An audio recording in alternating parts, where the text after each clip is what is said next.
factory worker, honestly. But screen printing, if you guys don't know anything about printmaking is actually a really fun thing, and it is art, but in a different way, because like it's still creative and you're still using a design that technically is art, but the process of printmaking is very intense and formulaic in nature. Essentially, there's a lot to learn, lots of room for errors, mess ups, mistakes, whatever you want to call it. But I wouldn't even say that. It's just like learning opportunities, because there's so many different things about it. So I thought that today we could sit down together.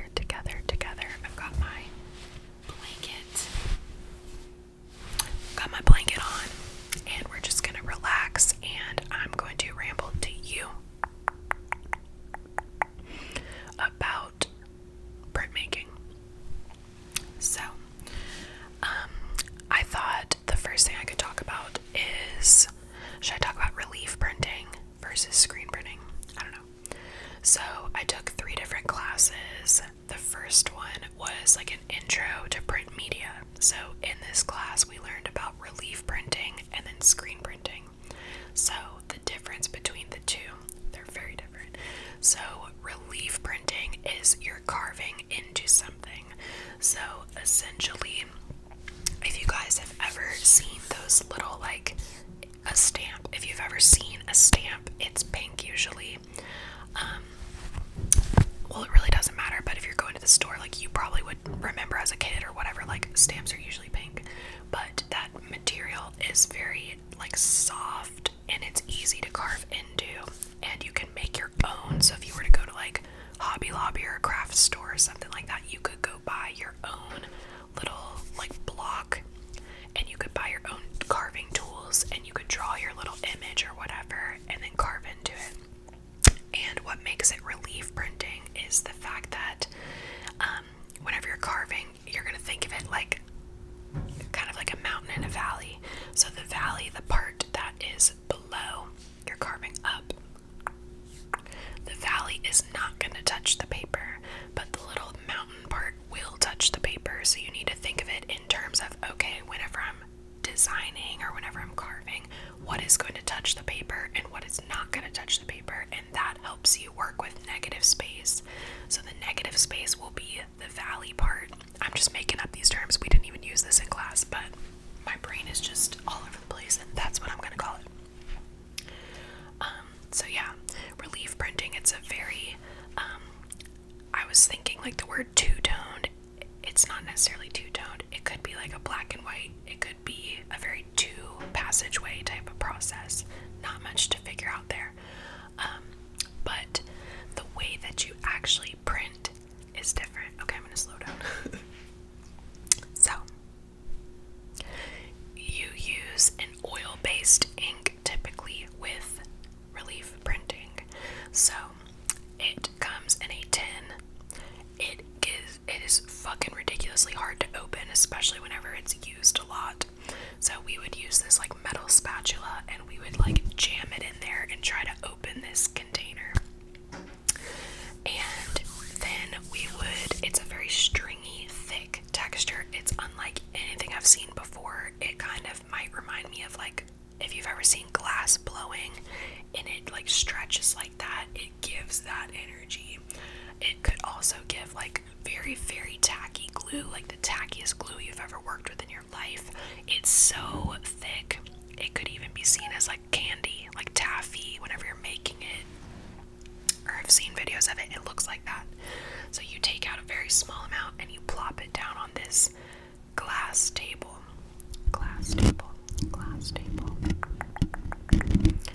And then you're going to use a roller. It's like the end is black, so the roller is black, and I think it might be made out of rubber or just like a very like hardy material. And then it has like a little handle on it, but then you're gonna roll it out and it's gonna sound, I think he called it, like it sounds like eggs are frying, is what my teacher always said. But yeah, you're going to like make a certain sound, and all the little like legs, if you're familiar with wine, you could call them legs,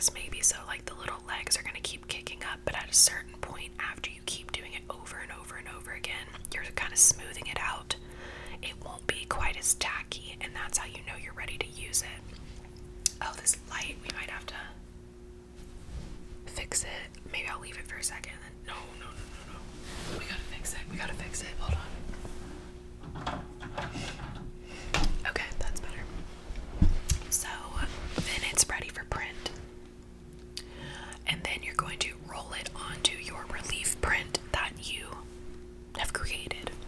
Now, with this intense material, you're not going to want to use regular, that pink stuff that I told you guys about. You're going to want to use something called linoleum. So, if you're familiar with anything, linoleum flooring, it's like cheaper than wood, whatever. So it has a very distinct, strong scent, but anyways, it's a very hard material, but you can still carve into it. So this is like what we used in class. So that's that. You put the ink on it, and then you put it down.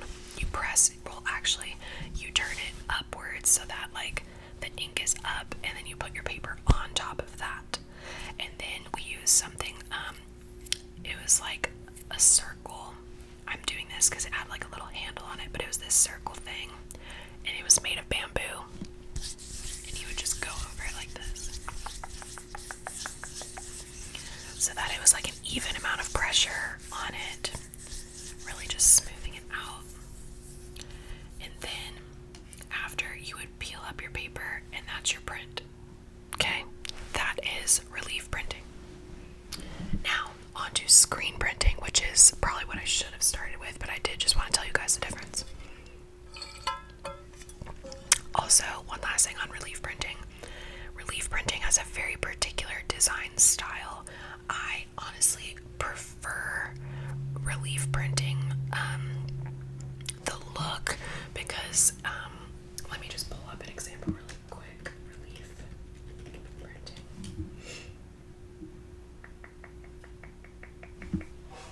This is kind of a good way of looking at it. Can you guys even see this? Hang on. This is what I was trying to describe with the mountains and the valleys. Y'all can see. Okay, that's what I was trying to describe. But, like the design, let's type in like relief printing tattoo design. This is just the quickest example I'm pulling up. It's not even like what I'm into, but like this is an example of relief printing, and you guys have definitely seen this before. Like I'm sure you have, like the way that this looks. So you can see like these lines up in here, and then up in the devil's wings, like those are gonna be the valleys, right? But then the black is everything that's showing up. So it just has like a very like classic kind of look. That's not even the best example. I didn't sit here and like prepare this video, but y'all know what I mean. Here's an actual block itself with some cats on it. See, like they carved that. So yeah, that's relief. Now, screen. So screen printing is a whole beast. It's hard, but it's very fun. So with screen printing, you start off, I'm trying to think of where to start. So you have a screen, and it's called a silk screen. It's very unique, it's very bouncy. If you guys have never worked with it before or felt it before, it is very interesting. It has a metal frame around it. Sometimes they have wooden frames around them, but the like more industrial, new produced ones have the metal. So basically, you're gonna take your design, you could draw it, you could, you know, work with texture, you could maybe like paint something, like I don't know. But let's just say like you did a drawing, and if you guys have, if you're an artist, you probably have heard of these, but Micron pens, they come in like a little tan packaging, and they're very like artsy looking. So a Micron pen, whenever you, oh, there's so much to like understand. So there's something called an exposure table that you're gonna put your design through, and in the exposure table, the design can break down depending on what material you're working with. So it's almost like, let's say you're putting in a black piece of paper in to like burn your image onto it. I'll get into this, okay? I probably should have done it in a different order. A black piece of paper, like that's clearly going to show up. That's not going to degrade. It's a solid surface, right? But a pen with like alcohol and a marker, or if it's a water-based marker, it can break down. So we have this little chart to look at to see like what's it going to do once it goes through the light exposure. And there's different like times that you would put it in the exposure unit for. So some might be 30 seconds, one might be 60 seconds. Just depends on what material you're using and how much it's going to degrade. So the micron pens are the ones that withstand the best. Even a Sharpie would break down. A pencil would break down, and you would flash it very shortly so that it doesn't degrade. But anyway, so let's pretend we're doing a drawing with a micron pen. We're making our cute design. Looks good, looks great. And that's on a clear transfer. I guess you might call it like maybe just like a plastic sheet looking thing, or whenever teachers would write on the projectors back in the day, if you guys know what I'm talking about, just a piece of thing like that, whatever you want to call it. So you can do your drawing on a piece of paper, and then you can trace over it onto this clear transfer over the top, right, with your little micron pen, whatever. Because if you were to put it just in the thing as paper plain, it's not going to work, because you're going to see the paper on the screen, and we don't want that. So another thing that you can do is you can use that piece of paper, but you can put vegetable oil on it because it makes it transparent. So it's a transparency. So once you're done, you'd put the vegetable oil all up in the paper, get it all over there, and then you'd plop it in the screen thing, and then you're ready to go to like burn your image on the screen. But we're still going out of order. Let me try to get it together. So yeah, prepping your screen. You are going to want to degrease your screen. There's a certain spray that my teacher liked to use. It's weird to say my teacher, my professor, whatever. His name was Jonathan.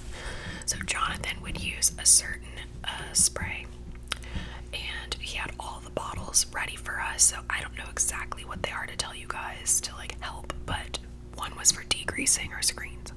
So we would take it to the spray booth, which was just two different sides, and you would turn on the light switch and it would illuminate the booth so that you could see like through the screen, right? And then there was like pressure washers set up. We had protective ear equipment. Everything was ready. We had the sprays.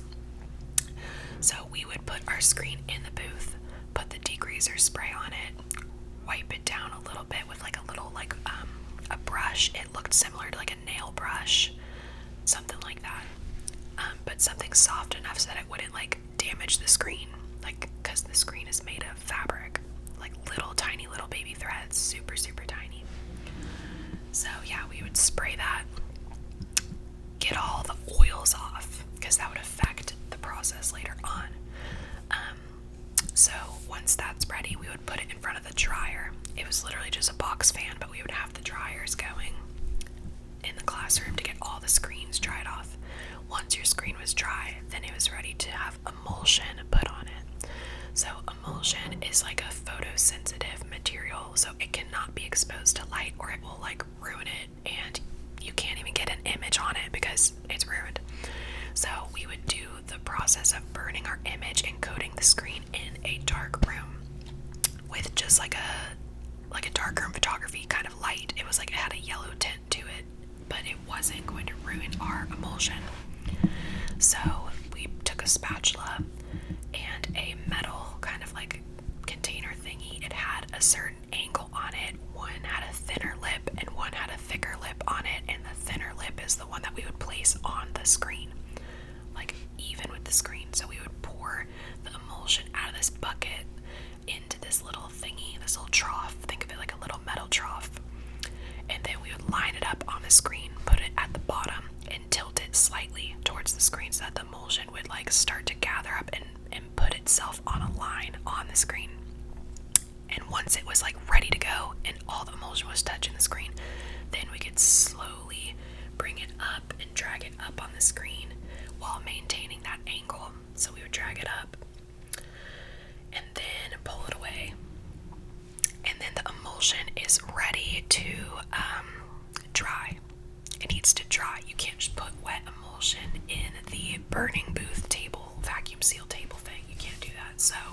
we would put them on this drying rack. And then I think a fan might have been in there if I'm recalling correctly. But then you could like touch it a little bit on the edges where you're not going to print anything, just to see that it's dry and ready to go. So once it was ready, we all took turns, and it took forever because we were in a class of like a good bit of people, maybe like 14 people or less. It was 12 people, I don't know, something. But we would take our screen, we would take our image, and we would open up this like archaic looking table, and it had like a rubbery kind of coating on the outside, like the vacuum seal part. So we would like lift up these what are they called? It's not a hatch. Ugh, why can't I think? Like clips to keep it shut, whatever. But we would like lift those up and lift up this heavy screen, and then we would place the image onto the table. It was a clear surface, and then the light was underneath to expose the image. So we would put the image on there, and then we would put our screen on top of the image for it to burn on, right? So then we're going to take the thing, we're going to put it down and lock them. Then you would set the time and the vacuum level, and our teacher would help us with this shit, so I couldn't tell you, but there was like a 40 and there was like a 20 and like whatever. So depending on that, we would set those things and we would burn the image. So it would vacuum really tightly over the screen. Everything would be very compact, and then that was a process, right? Once it was done, we would lift it up, take our screen out carefully, take our image and put it to the side. Do not dispose of your image, because if you fuck up, you need to have it, so you don't like really throw away anything. So yeah, now that we have our screen ready to go, it needs to be prepared for print. So what you need to do is wash out the image, which was a very scary part, I found. But now that your screen is ready, we can take it outside. But you have a short window because it's now exposed to the light, the normal lights, the daylight coming in, everything. So we had a short amount of time to take it to the booth, and then we used like a shower head attachment, like we would turn it to the shower one, and we would rinse out our image. So it's gonna look like the plain screen with emulsion on it, but because of the exposing process, your image is in there somewhere, right? So you're gonna spray it out,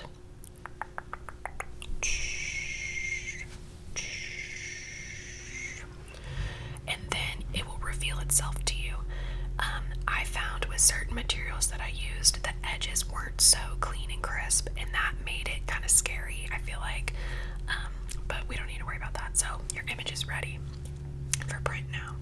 So once you do that, then you're going to put your screen to the side, let it air out, because it was wet, right? So we need it to dry. And then we're going to start to prepare our space for printing. So there's these little like metal thingies on the table, little like screws or whatever, I don't even know. But you're gonna like put your screen in those, and then you're gonna like lock them down in there so that the screen does not move. It's only allowed to move like this, right? It's not gonna shift around a bunch to either side. We don't want that, because we're trying to register the thing on certain marks so that it doesn't switch up and that you can layer them appropriately. So on your image, it depends what kind of printing you're doing or whatever, but if you're going to do a more accurate thing where you're actually layering and you want it to make sense on your file or your document beforehand, you're going to have like registration marks on your page, and those will be burned onto the screen as well, and those are important for registration purposes. So I think we had something, it was registration pins. They're little metal pieces with little circles that raise up on them, and we would hole punch our papers so that we could put them in the registration pins, tape those down, and that's not going to move at all. The registration pins are going to stay on the table the duration of the print process. And then the paper was the only thing that we had to like remove and like do another print, remove, do another print. So that was fine to remove, but the pins stay put. So whenever you're doing your first print, you are going to flood the screen.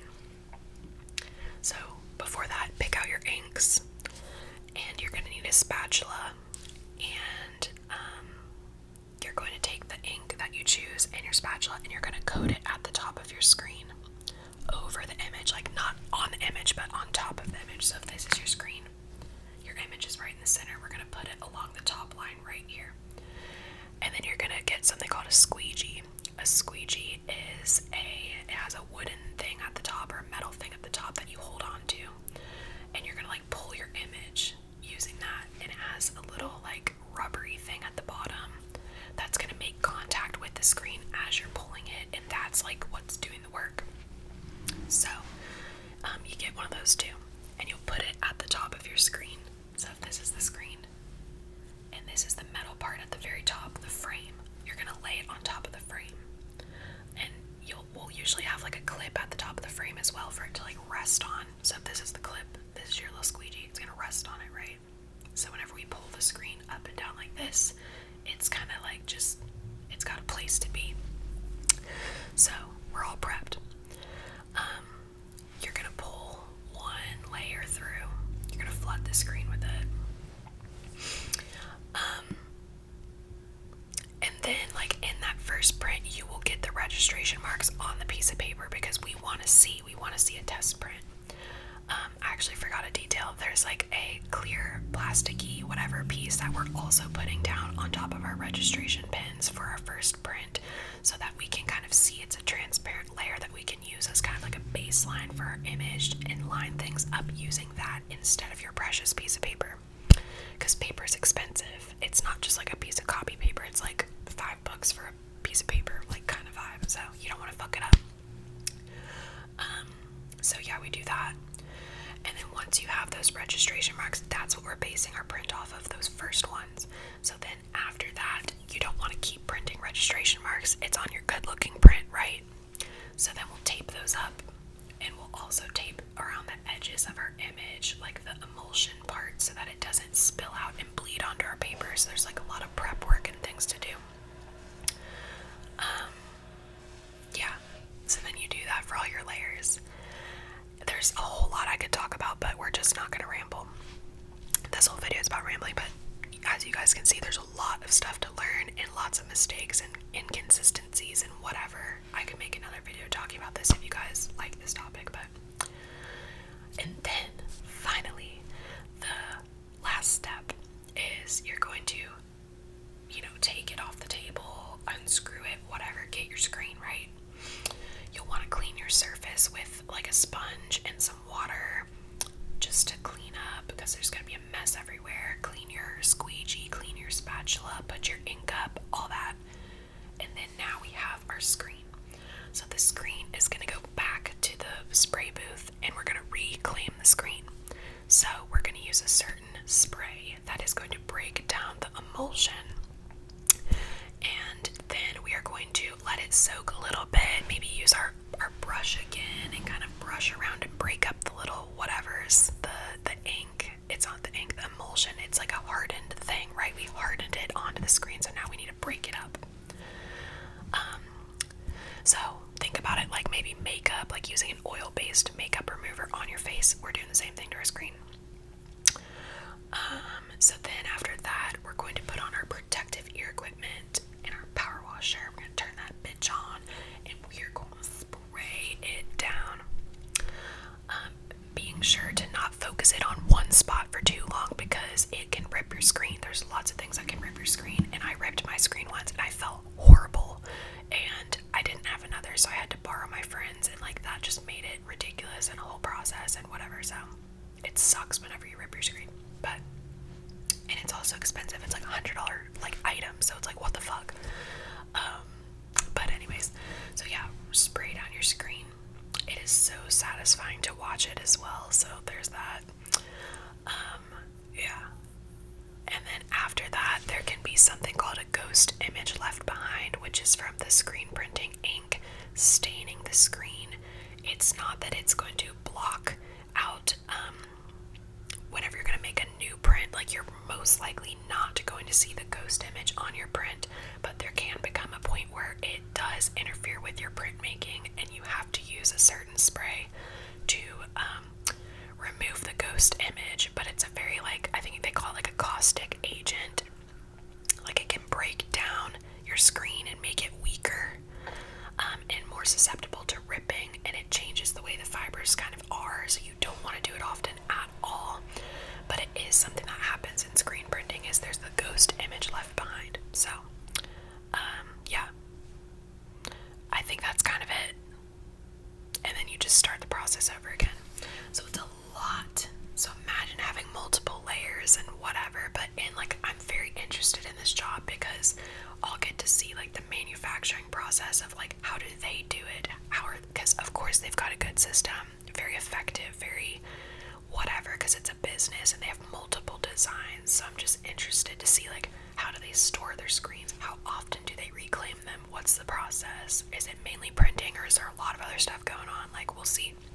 So that is the most talkative video I feel like I've ever made. I feel like I'm out of breath, but I hope you guys enjoyed it. I love you all. Thank you so much for watching and supporting me. If you want more printmaking videos, I can actually show you guys stuff from the past and talk about it more, or give tips or whatever. Not that I'm a pro, but just like my experience. So I love you all. Thank you for watching, and I will talk to you in my next video.